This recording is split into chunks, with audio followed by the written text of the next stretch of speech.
الحمد لله وكفى والصلاة والسلام على خاتم الرسل وسيد الأنبياء وعلى آله وأصحابه الأتقياء. أما بعد فأعوذ بالله من الشيطان الرجيم. بسم الله الرحمن الرحيم. لا جناح عليكم إن طلقتم النساء ما لم تمسوهن أو تفرضوا لهن فريضة ومتعوهن على الموسع قدره وعلى المقتر قدره متاعا بالمعروف حقا على المحسنين. وإن طلقتموهن من قبل أن تمسوهن وقد فرضتم لهن فريضة فنصف ما فرضتم إلا أن يعفون أو يعفو الذي بيده عقدة النكاح وأن تعفوا أقرب للتقوى ولا تنسوا الفضل بينكم إن الله بما تعملون بصير. لا جناح علیکم، نہیں گناہ تم پر، ان طلقتم النساء، اگر تم طلاق دو عورتوں کو، ما لم تمسوہن، جب تک تم نے نہ مس کیا ہو ان کو، او تفرضوا لہن فریضہ، اور نہ مقرر کیا ہو ان کے لیے مہر، ومتعوہن، اور ان کو نفع دو، علی الموسع قدرہ، وسعت والے پر اس کا اندازہ، وعلی المقتر قدرہ، اور تنگ دست پر اس کا اندازہ، متاعا بالمعروف، یہ نفع دینا دستور کے ساتھ ہے، حقا علی المحسنین، یہ حق ہے احسان کرنے والوں پر. وَإِن طَلَّقْتُمُوهُنَّ، اور اگر تم طلاق دو ان کو، من قبل ان تمسوہن، اس سے پہلے کہ تم نے ان کو چھوا ہو، وقد فرضتم لہن فریضہ، اور حالانکہ مقرر کر دیا ہو تم نے ان کے لیے مہر، فنصف ما فرضتم، پس نصف اس کا جو تم نے مقرر کیا، الا ان یعفونا، مگر یہ کہ وہ معاف کر دیں، او یعفو الذی بیدہ عقدۃ النکاح، یا معاف کر دے وہ شخص کے جس کے ہاتھ میں نکاح کی گرائے، وَأَن تَعْفُوا أَقْرَبُ لِلتَّقْوَىٰ، اور اگر تم معاف کر دو یہ تقوی کے زیادہ قریب ہے، وَلَا تَنْسَوُا الْفَضْلَ بَيْنَكُمْ، اور نہ بھولو فضل کو جو تمہارے درمیان تھا، إِنَّ اللَّهَ بِمَا تَعْمَلُونَ بَصِيرٌ، بے شک اللہ تعالی جو تم کرتے ہو اس کو دیکھنے والا ہے. سبحان ربک رب العزت عما یصفون، سلام علی المرسلین والحمد للہ رب العالمین. اللہم صل علی محمد وعلی آل محمد کما صلیت علی ابراہیم وعلی آل ابراہیم انک حمید مجید. اللہم بارک علی محمد وعلی آل محمد کما بارکت علی ابراہیم وعلی آل ابراہیم انک حمید مجید. معزز سامعین، سورۃ البقرہ کا 31واں رکوع آیت نمبر 236 اور 237 آپ کے سامنے تلاوت کی ہیں. اللہ رب العزت ان کے مطابق صحیح بیان کی توفیق عطا فرمائے اور ہمیں قرآن و سنت پر عمل کرنے کی توفیق عطا فرمائے. گزشتہ سبق میں آپ حضرات نے سنا کہ بیوہ کی عدت کو بیان کیا گیا 4 مہینے 10 دن ہے، اور دوران عدت نکاح کا پیغام بھیجنا یا نکاح کا وعدہ کرنا یہ درست نہیں ہے۔ آج کے سبق میں مہر کا بیان ہے، اور حق مہر کے حساب سے 2 مسئلے ان 2 آیات میں ہیں جو ہمارا آج کا سبق ہے۔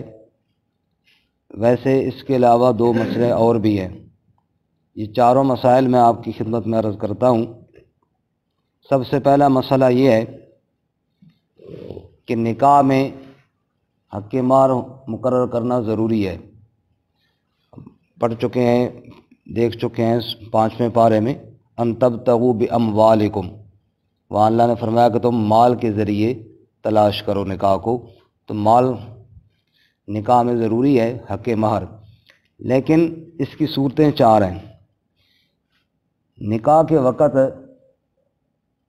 ذکر کرنا چاہیے، اس کو مقرر کرنا چاہیے، لیکن اگر رہ جائے پھر بھی نکاح ہو جاتا ہے۔ 4 صورتیں یہ ہیں۔ پہلی صورت کہ نکاح کے وقت حق مہر مقرر نہیں کیا گیا، بس نکاح ہو گیا، اور پھر اتفاق یہ ہوا کہ میاں بیوی کی آپس میں ملاقات بھی کوئی نہ ہوئی، ملاقات سے پہلے ہی پھر طلاق بھی ہو گئی۔ نکاح کے وقت حق مہر مقرر نہیں کیا گیا، اور ملاپ سے پہلے کیا ہو گئی جی؟ طلاق ہو گئی۔ اس عورت کو حق مہر دینا ضروری نہیں ہے، کیونکہ اس کا حق مہر مقرر بھی نہیں کیا گیا، اور ملاقات سے پہلے طلاق بھی ہو گئی ہے۔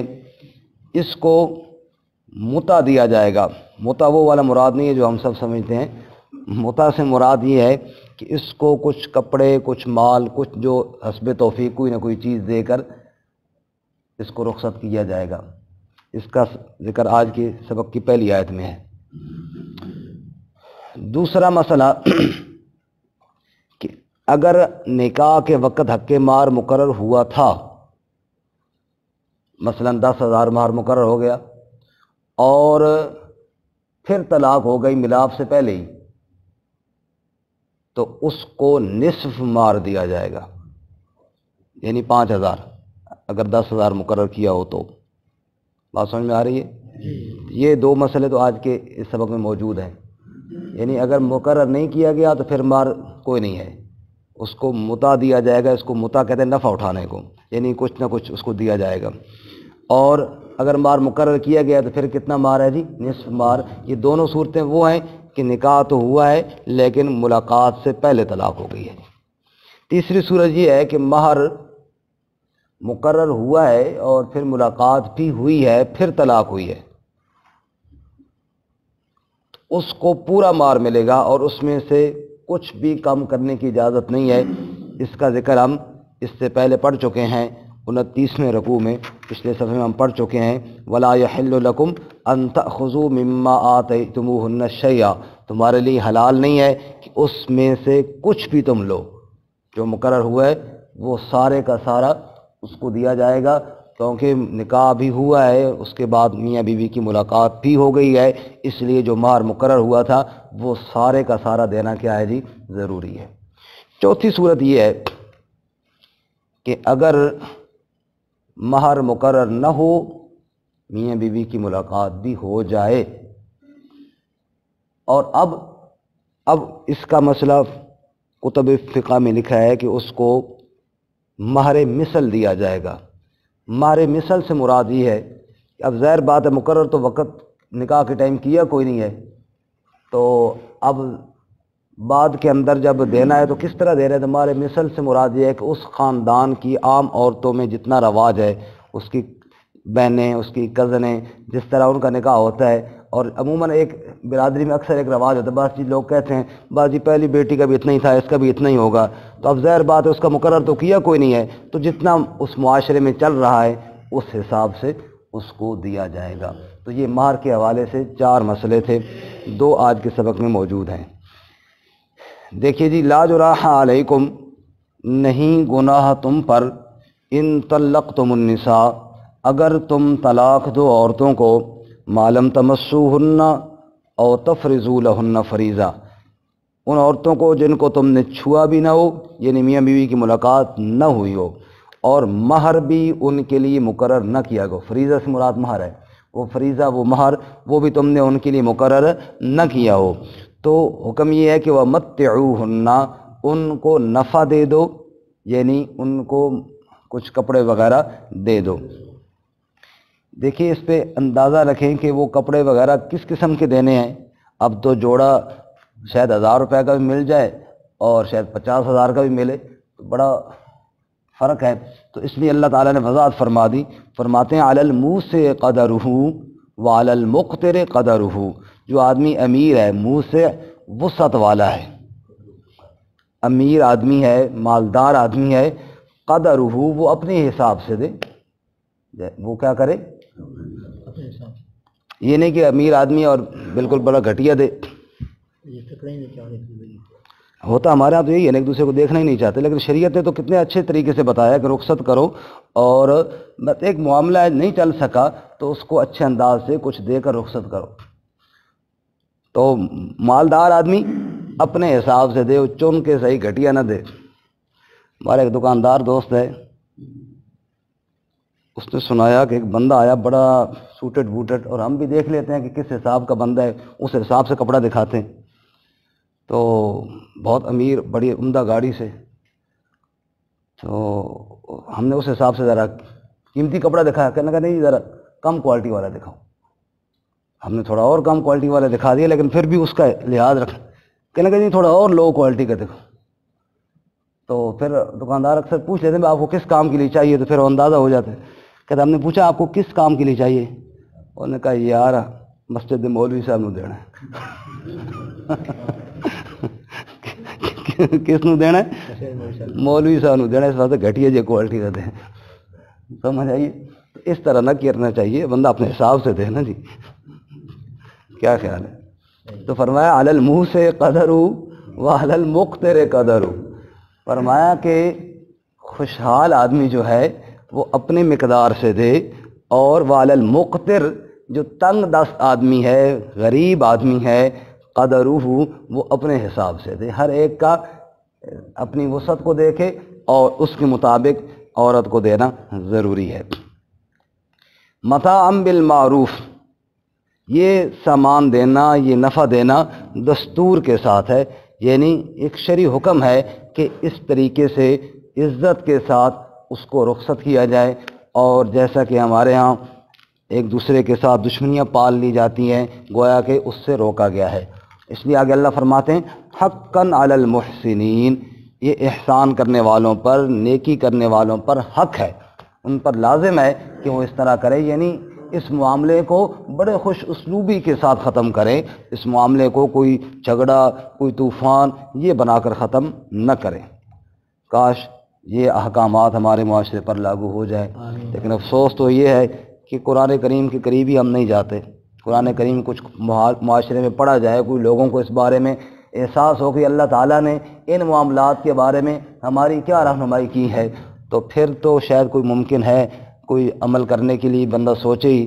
لیکن جب قرآن کریم کو صرف قسم و قرآنوں کے لیے رکھا ہوا ہے، مردے بخشوانے کے لیے رکھا ہوا ہے، یا تعویذ بنا کے گلے میں لٹکانے کے لیے رکھا ہوا ہے، اس کے علاوہ تو اور مقصد ہی کوئی نہیں سمجھا کہ یہ کتاب الہی نازل کیوں ہوئی تھی، اس کا مقصد کیا تھا۔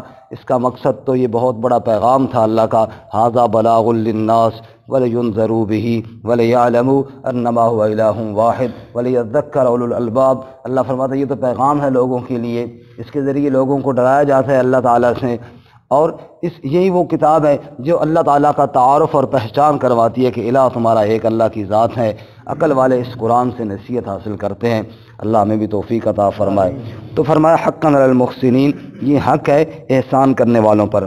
اب دوسرا مسئلہ، یہ تو مسئلہ یہ ہو گیا نا پہلا ابھی جو ہم نے پڑھ لیا کہ اگر مہر مقرر نہیں کیا گیا تو اس کو مہر نہیں ملے گا، ملاقات سے پہلے طلاق ہو گئی ہے، مہر مقرر نہیں کیا گیا، اس کو مہر نہیں ملے گا، اس کو متع دیا جائے گا۔ دوسرا مسئلہ مہر مقرر ہوا ہے پھر ملاقات سے پہلے طلاق ہو گئی ہے تو نصف مہر دیا جائے گا۔ دیکھیے جی آیت کی طرف، وَإِن طَلَّقْتُمُوهُنَّ، اور اگر تم طلاق دے دو ان کو، من قبل ان تمسوهن، ان کو مس کرنے سے پہلے پہلے وقد فرضتم لہن فریضہ، اور تم نے ان کے لیے فریضہ یعنی مہر مقرر کر رکھا ہے، نکاح کے ٹائم مہر مقرر ہو گیا، جیسا کہ میں نے مثلا کہا تھا 10,000، تو فنصف ما فرضتم، پس آدھا دو جو تم نے مقرر کیا ہے۔ کتنا دو جی اس میں سے؟ نصف۔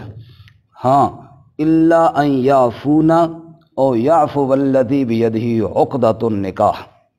آگے اللہ تعالیٰ فرماتے ہیں دیکھو لازم تو آدھا ہے، لیکن دو صورتیں ہیں۔ بعض دفعہ عورت وہ کہے کہ میں نے معاف کر دیا، بس یہ میں آدھا بھی نہیں لیتی، معاف کر دیا، ٹھیک ہے، اس کو اختیار حاصل ہے۔ یا مرد معاف کر دے، کیا مطلب وہ کہے آدھا نہیں میں پورا دوں گا؟ فرمایا کہ یہ دونوں کو گنجائش ہے۔ الا ان یعفون، وہ عورتیں معاف کر دے، عورتوں کو معاف کرنا کیا ہے کہ وہ کہے بس ٹھیک ہے نہیں لینا، آدھا بھی نہیں لینا۔ او یعفو الذی بیدہ عقدۃ النکاح، یا معاف کر دے وہ شخص جس کے ہاتھ میں نکاح کی گرہ ہے۔ نکاح کی گرہ شوہر کے ہاتھ میں ہوتی ہے نا، یعنی قبول کرنا اور طلاق دینا اس کے اختیار میں، یعنی شوہر معاف کر دے۔ اور شوہر کا معاف کرنا کیا ہے کہ وہ آدھا جو اوپر والا ہے وہ بھی دے دے، کہے کہ میں سارا ہی دے دیتا ہوں، تو یہ تو بہت ہی اچھی بات ہے۔ اس لیے آگے اللہ فرماتے ہیں وَأَن تَعْفُوا أَقْرَبُ لِلتَّقْوَىٰ، اور اگر تم معاف کر دو تو یہ تقویٰ کے زیادہ قریب ہے۔ اگر معاف کر دو تو تقویٰ کے زیادہ قریب ہے۔ ایک آدمی عدل کرتا ہے، اچھی بات ہے، اور عدل سے بڑھ کے اگلا درجہ احسان کا ہے۔ احسان یہ ہوتا ہے کہ حق سے زیادہ دیا جائے۔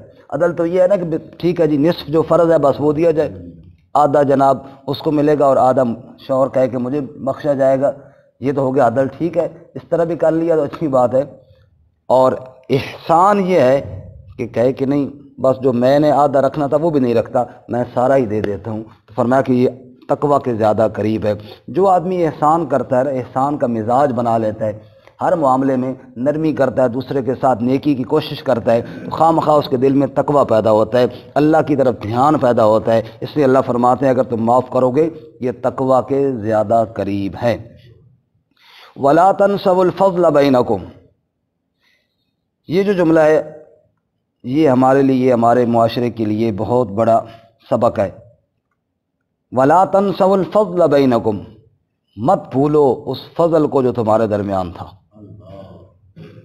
ابھی تو طلاق ہو گئی نا، ایک دوسرے کے خلاف باتیں کرتے ہو، ابھی تو جھگڑا ہو گیا، ایک دوسرے کی برائیاں اور قباحتیں بیان کرتے ہو، ایک دوسرے کے حسب نسب تک بھی کہنا شروع کر دیتے ہو۔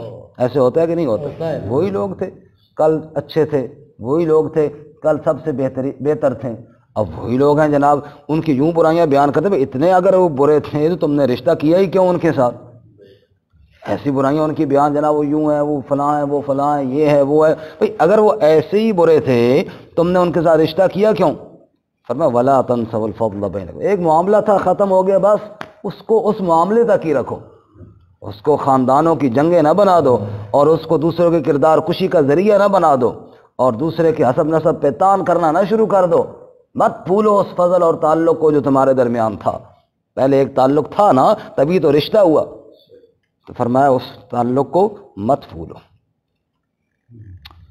اللہ اکبر، ان اللہ بما تعملون بصیر، بے شک اللہ تعالیٰ جو تم کرتے ہو اس کو دیکھنے والا ہے۔ اور دوسری جگہ اللہ فرماتا ہے وَقَدْ أَفْضَىٰ بَعْضُكُمْ إِلَىٰ بَعْضٍ وَأَخَذْنَ مِنْكُمْ مِيثَاقًا غَلِيظًا، آج ایک دوسرے کے خلاف تم زبان درازیاں کر کے اور تہمتیں لگاتے ہو اور بدنامیاں کرتے ہو اور کردار کشیاں کرتے ہو صرف طلاق کی وجہ سے۔ اللہ فرماتے ہیں وَقَدْ أَفْضَىٰ بَعْضُكُمْ إِلَىٰ بَعْضٍ، کل تو ایک دوسرے کے قریب ہوئے تھے، ایک دوسرے سے ملے تھے۔ وَأَخَذْنَ مِنْكُمْ مِيثَاقًا غَلِيظًا، اور یہ جو نکاح ہوا ہے یہ کوئی تھوڑا وعدہ تھا، یہ تو بہت پختہ وعدہ ہوا ہے۔ نکاح کے بندھن کے اندر تم بندھے گئے تھے، اتنا قریب ہوئے تھے، اتنا قرب اختیار کیا تھا کہ ایک نکاح کے بندھن میں بند گئے تھے اور ایک زندگی گزارنے کے لیے تیار ہو گئے تھے، اور آج اگر وہ معاملہ نہیں چل سکا تو ایک دوسرے کی کردار کشی شروع کر دی ہے۔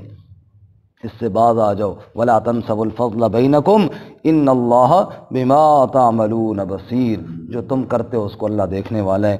اللہ شریعت کے احکامات پہ عمل کی توفیق عطا فرمائے۔ ترجمہ دوبارہ سنیں۔ لا جناح علیکم، نہیں گناہ تم پر، ان طلقتم النساء، اگر تم طلاق دو عورتوں کو ما لم تمسوہن، جب تک تم ان کو چھو نہ، او تفریضوا لہن فریضہ، یا ان کے لیے مہر مقرر تم نہ کرو، ومتعوہن، تو ان کو متع دے دو، علی الموسع قدرہ، وسعت والے پر اس کی مقدار کے مطابق، وعلی المقتر قدرہ، اور تنگ دست پر اس کی مقدار کے مطابق، متاعا بالمعروف، یہ سامان ہے، یہ نفع دستور کے ساتھ، حقا علی المتقین، حقا علی المحسنین، یہ حق ہے احسان کرنے والوں پر۔